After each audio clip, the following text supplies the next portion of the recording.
इंसाफ lights forum के मरकजी general secretary Muazzam Bhatt साहब के साथ मौजूद हूँ। बहुत शुक्रिया सर हमें वक्त देने का। सर ये बताएं कि ये जो आईनी तरामीम ला रहे हैं तो इसके हवाले से आपका क्या कहना है, और आप चूंकि इंसाफ लाइट्स फोरम के जनरल सेक्रेटरी भी है तो कौन सी आप कानूनी रास्ता जो है वो इख्तियार कर सकते हैं इसको रोकने के लिए? शब खून मारा जा रहा है। ये आईनी तरमीम इलेक्शन का एजेंडा नहीं थे, इसलिए पाकिस्तान के सिटीजन से इस निस्बत से वोट नहीं मांगा गया था, नंबर वन। नंबर टू ये है कि कसीर तादाद में जो फॉर्म 47, 45 का कज़िया है वो अदालत में ज़ेर तजवीज़ है। नंबर तीन, ये इलेक्शन जो है ये बैनुल अक़वामी सतह पे ही मुतनाज़ है, लिहाजा वो अफराद जो असम्बली में बैठे हुए हैं वो इसे जो करने जा रहे हैं इसमें अवाम का कोई हिस्सा नहीं है, यानी इस्टेब्लिशमेंट मौजूद है और शायद पॉलिटिकल इस्टेब्लिशमेंट भी उनके साथ हो। ये जब आ जाएंगे तो इसका नतीजा ये होगा कि पाकिस्तान के जो सिटीजन्स हैं वो अमलन गुलाम बन जाएंगे और वो इस्टेब्लिशमेंट के गुलाम होंगे।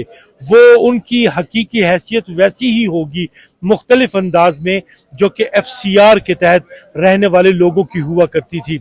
यहाँ पे हक के इजहार राय सल्ब हो जाएगा और यहाँ पे फिर बादियों नजर में आगे जाके एक पार्टी को डिसॉल्व करना मकसूद है, उस पार्टी के लीडर का फौजी ट्रायल करना मकसूद है, इसलिए कि हम आर्टिकल 8 जो कॉन्स्टिट्यूशन का है उसको भी तब्दील होते हुए देखने जा रहे हैं। दूसरा एक कज़िया ये है कि माजी में एक वक्त था कि हाई कोर्ट के जो जजेस थे उन्हें किसी भी जगह पे तैनात किया जा सकता था, लेकिन वो चीजें उसी वक्त फेल हो गई थी। यही वजह है कि फिर फैसला लिया गया था कि एक हर सूबे की अपनी महियत के मुताबिक और अपनी जामियत के मुताबिक जो है वो तमाम चीज़ों के खदोखाल को देख के वहाँ की अदालतें बेहतर फैसला कर सकेंगी, ताकि सूबों की बात आए कि वो लोग वहाँ के रहने वाले चीज़ों को कैसे देखते हैं, वो चीज़ें भी खत्म हो जाएंगी। बट साहब ये बताएं कि पोजीशन क्या है, सिचुएशन क्या है, क्या आप देख रहे हैं कि तरामीम हो के रहेंगे? दूसरा, मौलाना साहब के इसमें किरदार को आप किस नज़र से देखते हैं? मौलाना साहब is a person of establishment, वो अपना फ़ायदा देखते हैं, अपनी जमात का फ़ायदा देखते हैं और इसी में तो वो लिव करते हैं, यही उनका फोटे है।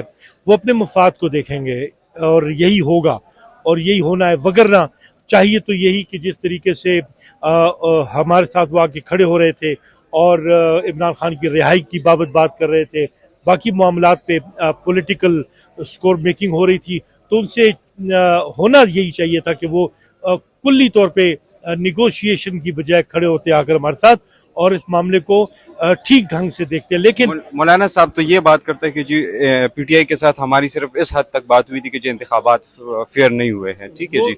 अब PTI के साथ क्या आप समझते हैं कि इससे हट के भी कोई बात हुई है, बैठक हुई है और किसी बात पॉइंट पे आप लोग के साथ वो एक साथ? मौलाना साहब ऐसी बातें करेंगे। देखें, इन लोगों के नजदीक तो जो वो था मुआहदा हुआ था, क्या कहते थे, डेमोक्रेसी का जो मुआहदा हुआ था बेनजीर भुट्टो साहब, चार्टर ऑफ डेमोक्रेसी, आपने देखा इन्हीं लोगों ने कह दिया था वो सहीफा कुरान तो नहीं था।